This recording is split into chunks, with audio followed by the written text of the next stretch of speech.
അവിടെ എങ്ങനെയാണ്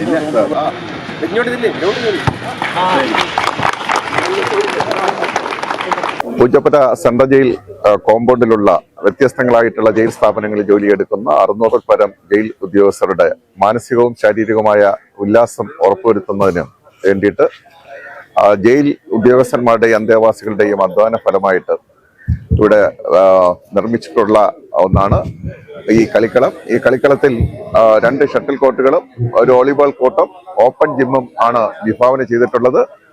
open gym sponsor ചെയ്തിട്ടുള്ളത് ബാങ്ക് ഓഫ് ബറോഡ ആണ്.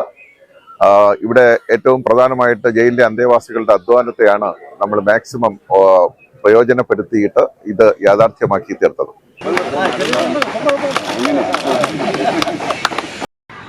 പ്രിസൺസ് ആൻഡ് കറക്ഷണൽ സർവീസസിൻ്റെ ഉദ്യോഗസ്ഥരായിട്ടുള്ളവർക്കും മറ്റ്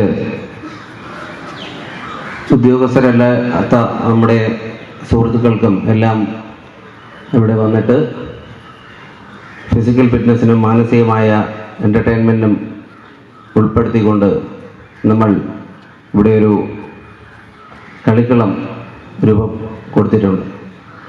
ഇതിന് സെൻട്രൽ ജയിലിൻ്റെ മുൻ സൂപ്രണ്ടും ഇപ്പോൾ സൗത്ത് സോൺ DIGയുമായി ഇരിക്കുന്ന ബഹുമാനപ്പെട്ട സത്യരാജ് സാറാണ് 1 വർഷത്തിന് മുമ്പ് ഇവിടെ ഒരു കുന്നിൻ ചരിവായിരുന്നു, അതിൻ്റെ ടോപ്പോഗ്രാഫി മനസ്സിലാക്കി അതിനെ ഈ രൂപത്തിൽ ഷേപ്പ് ചെയ്തെടുത്തത്.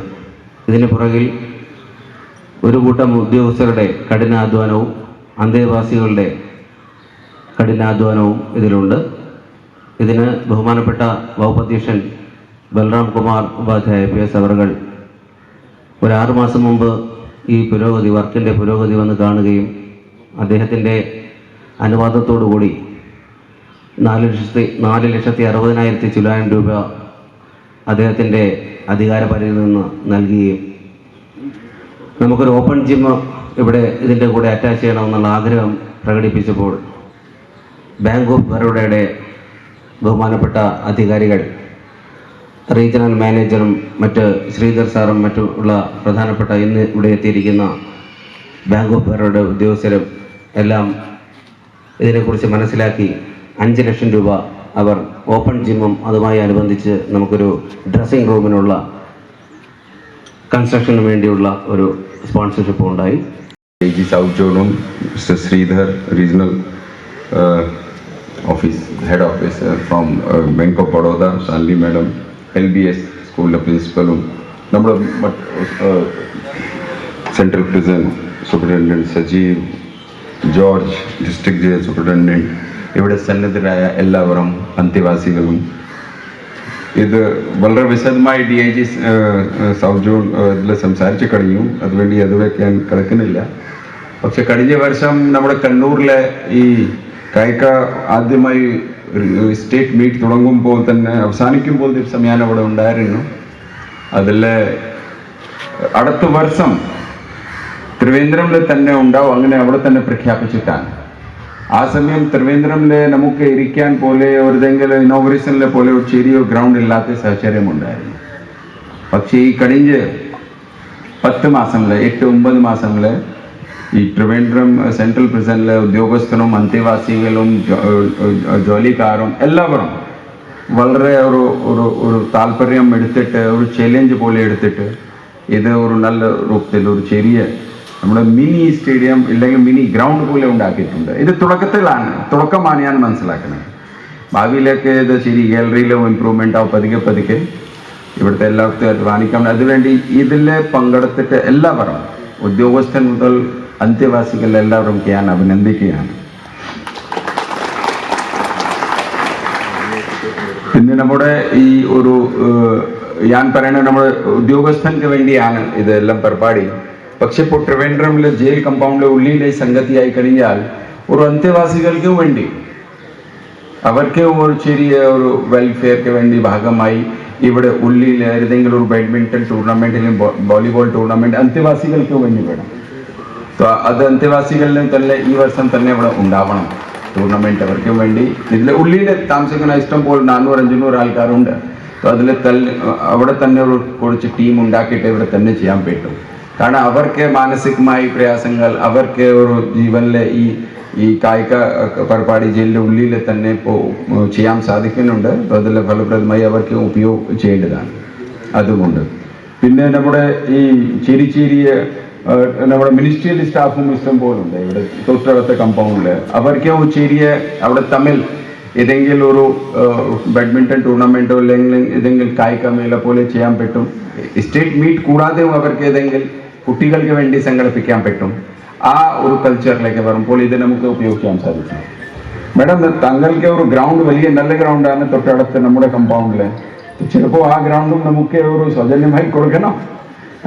നമുക്ക് ഉപയോഗം ചെയ്യാൻ വേണ്ടി, ഉദ്യോഗസ്ഥർക്ക് വേണ്ടി, ഏതെങ്കിലും പരിപാടിക്ക് വേണ്ടി കൊടുത്തിക്കഴിഞ്ഞാൽ ഇത് നല്ല. ഇപ്പോൾ മൊത്തം ഇന്ത്യയിലെ ഒരു ഫിറ്റ് ഇന്ത്യ, ഖേലോ ഇന്ത്യ, ഒരു സ്പോർട്സിൽ വളരെ സജീവമായി ഒരു കൺസെൻട്രേഷൻ ഉണ്ട്. അതിൻ്റെ ഭാഗമായി നമ്മുടെ ചെറുപ്പക്കാർ മുതൽ കുട്ടികൾ മുതൽ ഇവിടെ ഇഷ്ടംപോലെ ഫാമിലി താമസിക്കുന്നുണ്ട്. അവർക്ക് കുട്ടികൾക്ക് വേണ്ടി ഒരു ചെറിയ സ്ഥലം കിട്ടും. ഈ ഓപ്പൺ ജിംസ് ഉണ്ട്, ഇതെല്ലാം അതിൽ വളർത്തിക്കാൻ വേണ്ടി. ഈ 2-3 കാര്യങ്ങൾ എനിക്ക് മാത്രമേ പറയാനുണ്ട്. ഇത് ഭാവിയിലേക്കും നന്നായി വരട്ടെ, അങ്ങനെ ഞാൻ പ്രാർത്ഥിച്ചിട്ടുണ്ട്.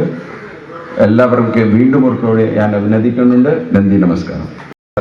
ഇതിൻ്റെ ആവശ്യകത ഏറ്റവും കൂടുതൽ ബോധ്യപ്പെട്ടത് കഴിഞ്ഞ വർഷം 2023 ഡിസംബർ മാസം ജയിൽ ഉദ്യോഗസ്ഥരുടെ സംഘടനകളുടെ കൂടെ ആവശ്യപ്രകാരം സംസ്ഥാന ഗവൺമെൻറ് ആദ്യമായി 56 മുതലുള്ള ജയിൽ വകുപ്പിൻ്റെ ചരിത്രത്തിലാദ്യമായി ജയിലിലെ ഉദ്യോഗസ്ഥർക്ക് വേണ്ടിയിട്ട് സംസ്ഥാന തലത്തിൽ ഒരു പ്രസന്റ് മീറ്റ് സംഘടിപ്പിക്കാനായിട്ടുള്ള ഭരണാനുമതിയും ഒരു 4 ലക്ഷം രൂപയുടെ സാമ്പത്തിക സഹായവും നൽകിക്കൊണ്ട് ഒരു സ്റ്റേറ്റ് മീറ്റ് നമ്മൾ കണ്ണൂരിൽ സംഘടിപ്പിക്കുകയുണ്ടായി.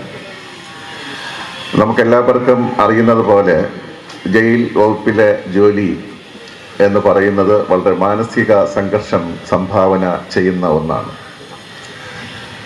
എല്ലാ വിഭാഗം ഉദ്യോഗസ്ഥന്മാർക്കും അവരുടെ ജോലിക്കിടയിൽ സന്തോഷവും അതുപോലെ തന്നെ വേദനയും സമ്മാനിക്കും ഒരുപോലെ അല്ലെങ്കിൽ പോലും പെയിനും പ്ലഷറും ഉണ്ടാകും. നമുക്ക് നമ്മുടെ ജോലിയെ സംബന്ധിച്ച് പെയിനാണ് കൂടുതൽ, പ്ലഷർ വളരെ കുറവാണ്. അപ്പം അതുകൊണ്ട് തന്നെ നമ്മൾ സംഘർഷഭരിതമായിട്ടുള്ള രീതിയിൽ മാനസികവും അതുപോലെ തന്നെ അല്ലാത്തതുമായിട്ടുള്ള വ്യത്യസ്തങ്ങളായിട്ടുള്ള സമ്മർദ്ദങ്ങൾക്ക് അടിപ്പെട്ടിട്ടാണ് ജോലി ചെയ്യേണ്ടി വരുന്നത് എന്നുള്ള യാഥാർത്ഥ്യമാണ്. അപ്പോൾ അങ്ങനെ മാനസിക സംഘർഷം ലഘൂകരിക്കണമെങ്കിൽ നമ്മൾ ശാരീരികമായിട്ട് ഫിറ്റായിരിക്കണം എന്നുള്ളതാണ്. സംസ്ഥാന ഗവൺമെൻറ്റും പ്രസന്റ് മീറ്റ് വിഭാവനം ചെയ്യുമ്പോൾ ഇതായിരിക്കണം അവർ തിരിച്ചറിഞ്ഞിട്ടുള്ളത്. അപ്പോൾ നല്ല ശരീരത്തിൽ മാത്രമേ നല്ല മനസ്സുണ്ടാകൂ എന്നുള്ളതാണ്. നമ്മുടെ ക്യാമ്പസിൽ സെൻട്രൽ ജയിലും ജില്ലാ ജയിലും സ്പെഷ്യൽ സബ് ജയിലും വനിതാ ഓപ്പൺ ജയിലും DIG ഓഫീസും സിക്കായും അതുപോലെ തന്നെ ജയിൽ ആസ്ഥാന കാര്യാലയവും ഉൾപ്പെടുന്ന പൂജപ്പുരയിലെ പ്രസന്റ് കോംപ്ലക്സിൽ ഏകദേശം 600ഓളം ജീവനക്കാരുണ്ട്. സ്ഥിരം ജീവനക്കാർ തന്നെ 500-ലേറെയുണ്ട്. കാഷ്വൽ ആയിട്ട് ജോലി ചെയ്യുന്ന നമ്മുടെ കൊമേഴ്സ്യൽ യൂണിറ്റുകളിലും അതുപോലെ തന്നെ ജയിലിൽ ജോലി ചെയ്യുന്ന വിമുക്ത ഭടന്മാരടക്കം 600-ൽ കൂടുതൽ ആൾക്കാർ ഇതുണ്ട്. കൂടാതെ 100-ൽ പരം ക്വാർട്ടേഴ്സുകൾ താമസിക്കുന്ന ജീവനക്കാരുടെ കുടുംബാംഗങ്ങളുണ്ട്. അങ്ങനെ ഒരു വലിയ സംഖ്യം ആൾക്കാർ ഈ ക്യാമ്പസിൽ, ഈ 100 ഏക്കറിൽ താഴെ വരുന്ന ഈ ക്യാമ്പസിൽ താമസിക്കുമ്പോൾ ഇവിടെ അവരുടെ മാനസിക സംഘർഷം കുറയ്ക്കാനോ അല്ലെങ്കിൽ മാനസിക ഉല്ലാസം പ്രദാനം ചെയ്യാൻ കഴിയുന്ന തരത്തിലുള്ള റിക്രിയേഷന് വേണ്ടിയിട്ടുള്ളതോ ഒരു സൗകര്യം ഇല്ല എന്നുള്ളത് വലിയ തിരിച്ചറിവ് നമുക്കുണ്ടായി. അങ്ങനെയാണ് ഈ പറയുന്ന പ്രദേശം, ഇതിൻ്റെ ടെറൈൻ നോക്കിയാൽ അറിയാം, ഇവിടെ അന്തേവാസികളുടെ അധ്വാനം കൊണ്ട് നമ്മൾ കുറച്ചൊക്കെ മണ്ണൊക്കെ നീക്കം ചെയ്തതിന് ശേഷമാണ് ജയിൽ വകുപ്പ് മേധാവിയെ നമ്മൾ സമീപിക്കുന്നത്. അദ്ദേഹം പറഞ്ഞു, ഞാൻ വന്ന സ്ഥലം കണ്ടതിന് ശേഷം തീരുമാനിക്കാം എന്ന് പറഞ്ഞു.